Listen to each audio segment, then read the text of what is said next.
really helps if you're actually marketing towards the right type of clients. A lot of cleaning business owners just take any client for any service. But when I started to say I only work with people who have houses over $5 million, I chose that because of, like we have now, the economy's hard. So a lot of small families are cancelling their cleaners. I didn't want to build a business that was going to be so volatile in the economy, because I've seen that happen in COVID to a lot of businesses. So that's why I specifically started to go upper market, and I found that those people were way easier to deal with than the people I started out servicing when I started my business as well. In part one, we talked about burnout, scaling, systems, instant quoting, and how Shania went from losing her government job during COVID to building a multi-location cleaning company across Australia. But in this episode, we're diving into the next level: how to turn one-time customers into recurring clients, how to attract your ideal customer, and how to build a stronger hiring system. Lastly, how to create a business that actually runs without you. If you're trying to scale your cleaning business the right way, this episode is packed with practical strategies you can implement immediately. Let's get into part two. Going into now we got the instant quote. You've served your people. They got to know who you are, the standard. They love who you are. What automations turn your one-time customers into reoccurring clients? We generally don't open up availability anymore for any one-time bookings. But when we did, we would have campaigns, like email campaigns that we would set up, so that in our system, if something entered and it said on there that it was a one-time clean, those people would automatically get put in a different list, and then they would get emails with discounts or incentives to get them to come back and to buy with us regularly. So we take charge in our sales scripts. Like I'm not hiring a plumber to come to my house and then to stand around and say, oh, yeah, what do you want me? How do I do that? Do you want to show me how to change that tap and then I'll do it for you? You know, like a lot of people cross that line with cleaning. Whereas I think if you take the power and you prescribe to them, hey, you've got this beautiful house, and in order to maintain it, we can do the windows every 3 months. And if we come every fortnight, then you'll find that your house will sell for 10% more. Or, you know, like finding campaigns that speak in the language of your clients and what they value.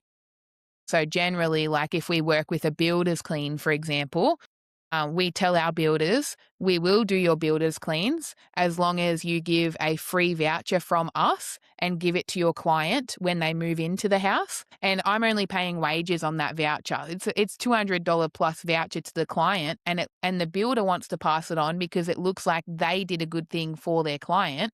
But because they've just built the house, they're new to the area, if we offer them that clean, it's more often than not just that we were the first cleaner they got to experience, so they stay with us after that. So it's also about putting yourself in the right environments where people are looking for those services as well. Yeah, I like that approach. That's a really good strategy. The builders are already there. They're getting a new home. Yeah. And the message is nice that hey, let's maintain, this brand new home, let's maintain it and let's make sure that it stays good for a long period of time. Exactly. And we find that our staff stay longer because we're not sending them into government houses with needles everywhere. We're sending them into a brand new house, and the people are happy because they've just built their dream home that they worked so hard for. The house actually looks good when you clean it. You know, when you go in those old houses and they've got damage where you don't even want to be there and put your name to it because it won't look any different. You know, our staff actually much prefer going to nicer houses that they have better morale in their everyday work. So it works better for our team as well. Yeah, well, for sure. I mean, when the house already looks nice and you're coming in and you just got to make it look nicer. Okay, cool. Yeah. But yeah, if you show up to a house and it's like, oh my goodness, this house has not received a feather duster or a Swiffer in a very long time. I mean, there's unique cleaners that love that stuff and they're all about it. They roll up their sleeves and they're like, let's get in it. But I do like the approach of find those houses that are already maintained, service them, and then get them on the reoccurring. Yeah. And generally, I would say most of our clients are business owners, and we grow very fast because business owners know business owners as well. So if you can get in one client and we ask them to refer their friends and we give them incentives, we'll give you your next clean for half price and the person you refer for half price, your business can grow significantly that way as well. So you offer strictly reoccurring cleanings only. So someone Yeah. calls you and they're inquiring about a cleaning. Your pitch is just strictly right from the start. Hey, we're only offering the service of a maintenance. Is that you? And Yeah. if they say no, you're like, okay, bye. Yep. But we'll keep their information and then we'll keep marketing them until they change their mind. Because, every cleaner here watching this has probably had one client who came to them and said, no, thank you for whatever reason. And then they went and tried someone else. They might have tried 3 other cleaners and then they come back because they realize that these other cleaners aren't reliable and they're not getting what they need. So generally they come back and they kind of, as I said, if you prescribe it to them, they prefer that because the people that I'm working with now, we call it estate management. And so, as I said, they don't want to meet their cleaner. They don't want their guests in their estate to know that there was a cleaner there. They just want a clean house without seeing anyone, coordinating times, any of that. So they want to be able to book it in, make sure it's done every week. They can entertain and it's done. They just want to pay for it. It's not about the cheapest for them. It's about maintaining their lifestyle. Yeah.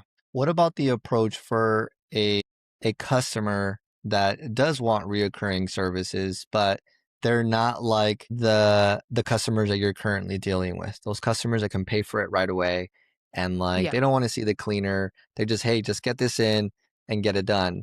Yeah. What about the approach of serving those customers that are they do want to see the cleaner. They do want to Yeah. know, that the cleaning is done well. Yeah. What's your guys' I mean, did you guys deal with those types of customers before? Yeah. And if Yeah. so, like how did you turn from them from like a one time to a reoccurring? Uh, we definitely did. That's how we built our business. We've slowly just gone up market, get rid of the lower hanging clients and work our way up. That's how we got our experience. I think a big part of when I was at that stage, we offered a guarantee. I think a lot of people who are looking for recurring services are quite concerned that you might change the time or you might not show up because I think they're really just looking for reliability. So in our business, we send the same cleaner to the same house every time because we find that in those instances, it is good to have that one person building the relationship. And then we also say, if we can't send that cleaner for any reason, we will send another cleaner in their place and we'll only charge for half of that clean. So we go above and beyond before our clients ever get the chance to bring a complaint to us. It's almost like we try identify the complaint and package it up as a present for them and overcome that before they get that opportunity. So I did see a lot of people were concerned about people who change cleaners all the time. They want the same person in their home. They want consistency that they can trust. And they want to make sure that you're actually going to show up. So if you have enough systems where you've got staff you can send if someone is sick and you can actually deliver on that, it sounds so simple, but if you can just do those things very well, you will be setting yourself apart from all of the competition. Yeah. The reliability, right? That's one thing. If you just show up and you do what you say you're going to do, you're already ahead of a high percentage of the cleaning companies near you. Yep. But to say, hey, if our cleaner can't go provide you the cleaning, we will send someone else, but we'll charge you half of the price. Yeah. That is a unique approach. I'm very Yeah. much on like teaching my team to when we talk to our customers, especially the reoccurring side, our onboarding process is, hey, our goal is to provide you the same cleaner, provide you, a seamless service. But in areas where we can't send you the same cleaner, we will send you someone else that is trained as good as that Yeah. one cleaner. And, pricing, everything stays the same. That's Yeah. our standard way of saying it, but I like the twist of, so what if that cleaner doesn't come back? What if they like just disappear? By the way, I run everything through Jobber. Quotes, schedules, payments, the whole thing makes life way easier. Honestly, I can't imagine running the business without it. Get my special offer at the description below. It's 14 days free. Then you get 20% off for the next 6 months. Find someone else on the roster and then they just pay normal. But if it's we've always got people now on the back burner ready to step in. But at that stage when I was trying to grow, I didn't always have someone. It was usually me coming back in to step in to do those cleans.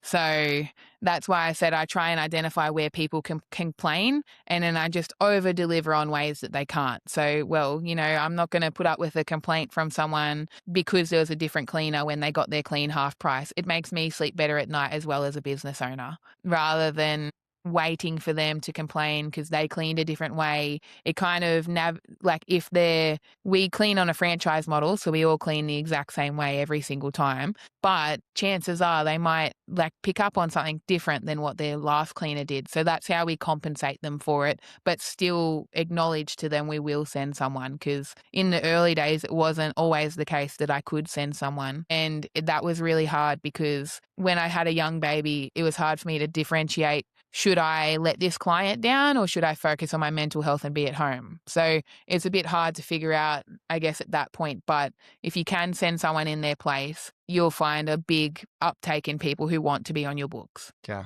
I mean, I love everything you're saying because the reoccurring model, I mean, that's the name of the game in our industry. And Yeah. we talked a little bit before the call of, getting us to that stage because I feel like we've become, a one-time service and our reoccurring conversions have kind of plateaued. And it's like, but wait a minute, how are we doing all of these cleanings every single month and we're having such a low conversion? So getting that down and being able to offer, I know that that's going to be a challenge for me to say, okay, hey, we're only going to provide you that one-time cleaning if you use maintenance services. But that's obviously targeting to the right customer as well too. Yeah. But that's a challenge. Yeah, especially now if you have a business that serves standard average households, they are buying one time only because they don't have the funds to lock in and they're not going to be investing in a cleaner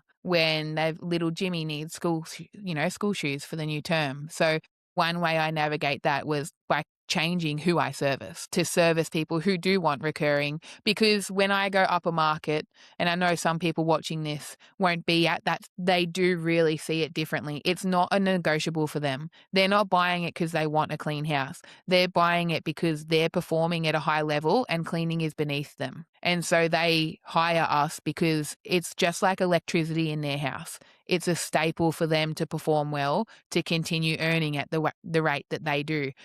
Whereas I don't feel like, in my experience here in Australia, the average income families, they don't have the same mindset around investments for their time and things like that. Because it's like I said at the start of this podcast, if I could spend an hour responding to people on Facebook, I could have spent $6 on a virtual assistant to do that. So those wealthy clients see cleaning in the same way. They don't see it, it's $200 per hour when they figure out the package. They just see it as my house is maintained. I'm not spending 4 hours on my mansion cleaning. Their time is worth more in that hour because they are actually earning more for that hour than what they could pay a cleaner to do it. So it's a smart investment for them, just like how we delegate off our tasks in the. Yeah.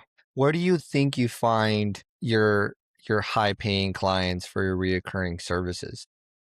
I Or think where it do really you find? builders, it really, one campaign that I ran, which I really loved, I actually got up every single real estate agent that was in the area and even before I came. So I moved 14 hours away to Byron Bay to start another location.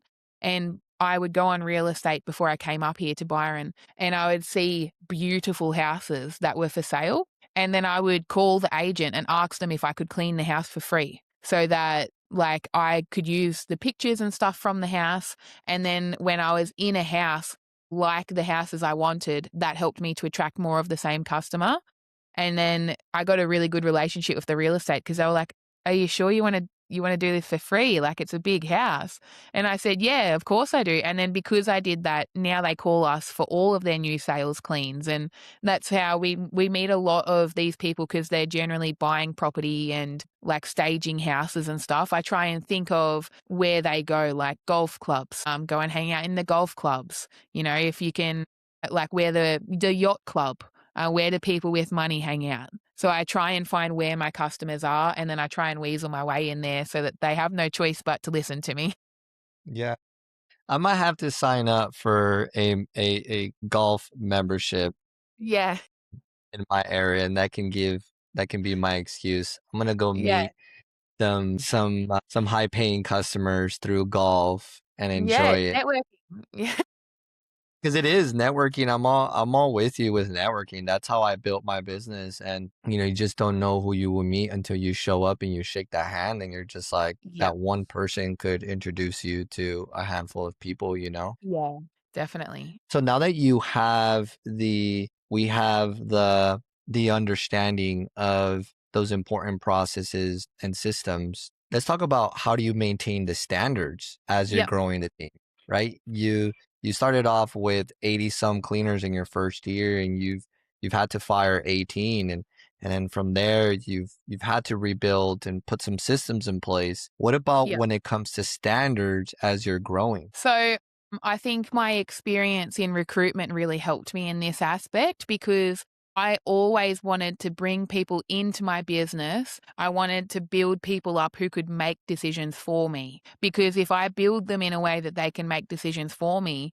the longer they stay with my business and the further we grow, the more I can step back. So I started to ask myself what incentivizes or what attracts a very high quality staff member? Because in the cleaning industry, it's pretty transient. We get some lower social economic people with drug issues and stuff like that. And it costs too much to hire those people and then have them leave. So I started to notice that the qualities of the employees I wanted in my business, they were incentivized. They had goals of their own before they came to my business. So they might be incentivized by full-time committed hours, or they might be incentivized by the opportunity to grow into management with your business, or they might be incentivized by further education. So, all of my staff, we offer a diploma of leadership management, and I pay $6,000 out of my pocket, and it takes them 2 years to complete that course. They get every Friday afternoon off work, paid study time.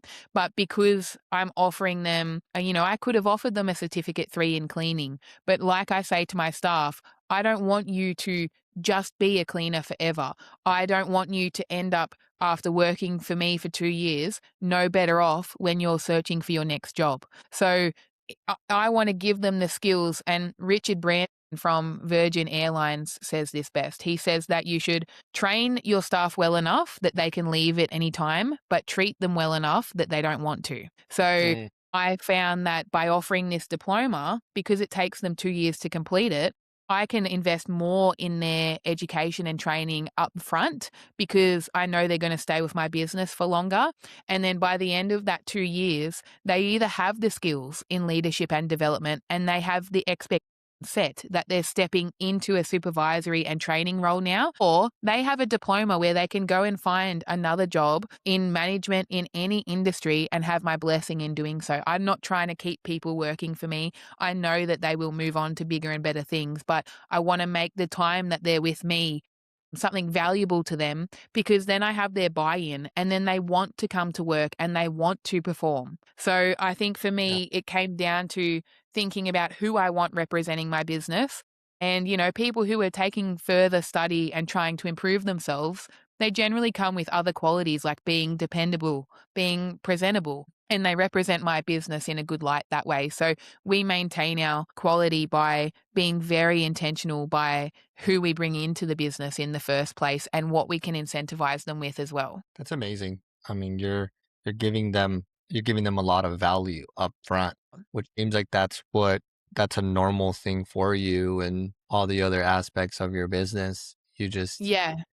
provide more value than what's expected, and Yeah. what a lot of people won't would be scared to do because they're losing money. That's a lot of Yeah. an investment. but to you, you're seeing it as much bigger, Yeah. which is, I My think, a great mindset to have. Hey, real quick, before we dive back in, if you're a cleaning business owner stuck in the day to day, doing the cleaning, handling the calls, and working crazy hours, I want you to know that there's a better way. I help cleaning business owners just like you build systems, hire right, and understand their numbers. If that sounds like what you need, go to the link in the description and book a free strategy call with me. Don't keep doing it alone. Let's build something better together. I think so many people in this industry are overestimating the level of growth that they can have in 1 year, and they severely underestimate the level of growth that they can have over a 10-year span. So I'm building for 10 years. Yeah. I'm building for the long term. I'm not building to have, I read this book called Built to Sell, and I was very blessed to read that because he talked all about if you get to a stage in your business where you hate your business like I did when I had a young baby at home, if you've built it the right way with the right systems from this book, Built to Sell, you've got an asset that you can hand off. So all of your hard work is not for nothing at that stage. And then having that mindset that I'm building an asset that is working for me because I didn't understand. I thought I was failing when my cash flow was very tight week by week. And I thought that I didn't have a multi-million dollar business yet, but I was actually building an asset that can sell for millions. So Right. I think I never really had someone explain that to me when I started out my business. And yeah, I just think if you're building it in a way where you have an asset, you're willing to over deliver and to pour everything into it because what really breaks your heart is when you're doing a lot of hard work and you can't see any payoff. But I think it really, really depends on the mindset that you have about your business. And I've always had the mindset I'm building this for legacy. I'm building this as an asset that I can help people and step away from. Like I can't step on people to get where I'm trying to go. So of course I'm going to offer those qualifications because those people are buying into my dream. So I need to honor them and treat them with the respect they deserve for making my dream to come to a reality. So I think, yeah, just a lot of people are thinking about the next pay cycle.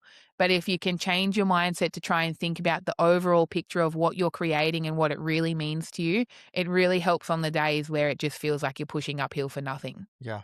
But our business is a people business, We need good people and then we serve other people. It's just and we got Yeah. to understand, we got to meet them halfway in a sense and do your current people in your other locations, did they come from like were they just cleaners or did you have to hire out? So we've gone into a licensing model now.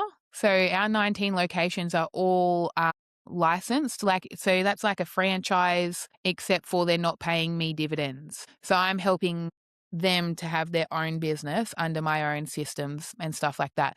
Generally, those people have all come from a franchise and they were not happy with the franchise because they had significantly high fees. But we do find a lot of university qualified people who are just looking, they just want to have a business that they can buy, step into, and run. They don't want to go through the last 7 years that I have building it up.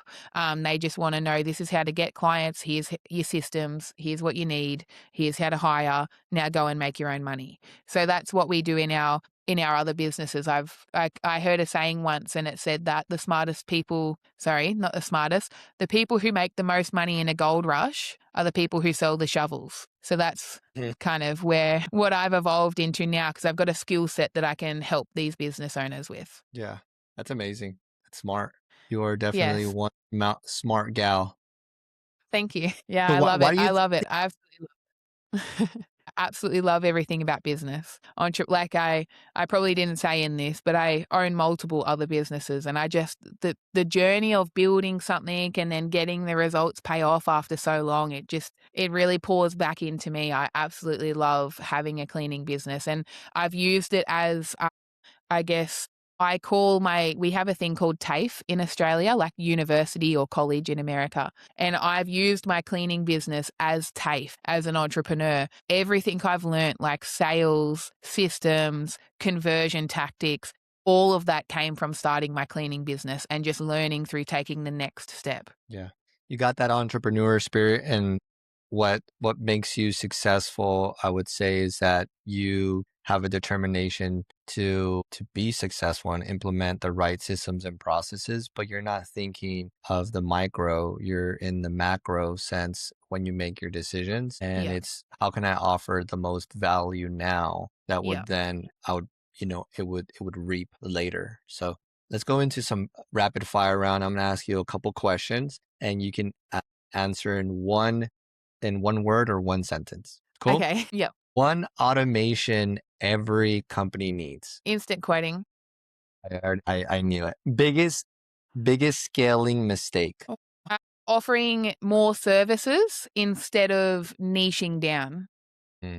What separates a $1 million operation from everyone else? To be operating at a high level, you have built a team around you that executes on your dreams. So for me, I'm not just talking about admin. I'm talking about like at home, a cleaner for my house, someone to do the lawns, a nanny. If you're operating at that level, you've got systems in your personal life to support you in your own goals as well. Like that. If a company feels stuck right now, let's say a business owner feels stuck right now, what should they audit first to be able to break through? Depends what they're struggling with. If they're struggling with getting clients, look at your client base and figure out who spends the top 10%. How did you get that client? Do more of that. I like that. What should Yeah. what's one message you want to leave to the cleaning community? I think that the cleaning industry is a great environment to learn the skills that you need to be successful in any area of your life. I think that the cleaning industry is very underregulated and therefore it is way harder to make a successful business in this industry because we have so much competition, there's no barrier to entry. But I think because of those reasons and because of the challenges we face, just remember every single challenge you face is giving you the skill set as an entrepreneur. You are the one that's worth the money. If I lost all my business today, I would be able to make it back within 1 year because I have the skill sets. And it doesn't feel good, but things like facing rejection, that builds my resilience. So it's always God guiding us. Even though it doesn't feel good at the time, there is always a valuable lesson from the experience you're going through. Love that. Shania, where could people find you? All right, so I'm on TikTok. My name on TikTok is Shania Venture Mentors. Venture Mentors is my agency where we help businesses to grow. And I'm on YouTube as Shania Venture Mentors. Otherwise, if you look up Shania Gladwell, or if you're in the Australia area and you want to clean, then my cleaning business is called Beskar Cleaning. Love it. Shania, thank you so much for being with us today. You've dropped some value bombs. I took some notes. For those of you listening, you learn by repetition. So go back, listen to what she was saying. She gave some great strategies there. Write them down, implement them, and stay consistent. That's what builds businesses. Thank you, Shania. I appreciate you for being on the podcast. Thank you very much. If you got value out of this episode and you took some notes, that is fantastic. You're one step closer to success. Now do me a favor and share it with another cleaning business owner so that we can all learn together. My goal is to bring real stories from real cleaning business owners so that we can grow this industry together. So if you'd like that, please like and share, and I would really appreciate it. And I'll see you on the next episode.